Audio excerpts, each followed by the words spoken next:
ગોંડલમાં 1 કરોડના મુદ્દામાલ સાથે દારૂની હેરાફેરી પકડાઈ છે। રાજકોટ રૂરલ પોલીસે મુદ્દામાલ સાથે આરોપીની અટકાયત કરી છે। રાજસ્થાનના સુરેશ ખિલેરીની પોલીસે અટકાયત કરી 92 લાખનો દારૂ, મોબાઈલ અને ટ્રકને કબજે લેવાયા છે। દારૂના કેસમાં સંકળાયેલા અન્ય આરોપીની પણ પોલીસે શોધખોળ શરૂ કરી છે। 1 કરોડના મુદ્દામાલ સાથે આ દારૂ પકડાયો।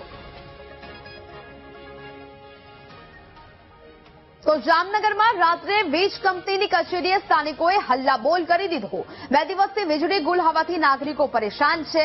રણજીત સાગર રોડ પર નગરસીમ વિસ્તારના લોકો પરેશાન થઈ રહ્યા છે। વીજ પુરવઠો પૂર્વવત કરવા લોકોએ રજૂઆત કરી છે। રજૂઆત કરવા છતાં નિરાકરણ ના આવતા રોષ જોવા મળ્યો।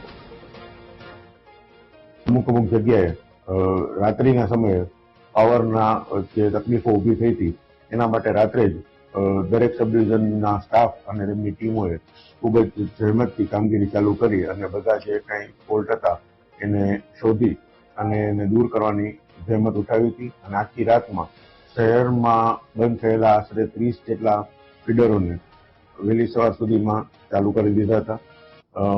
આમાંથી મોટાભાગના તો 2 કલાકની અંદર થઈ ગયા હતા। અમુક ફીડરો એવા હતા કે જેને 3 થી 4 કલાક જેટલો સમય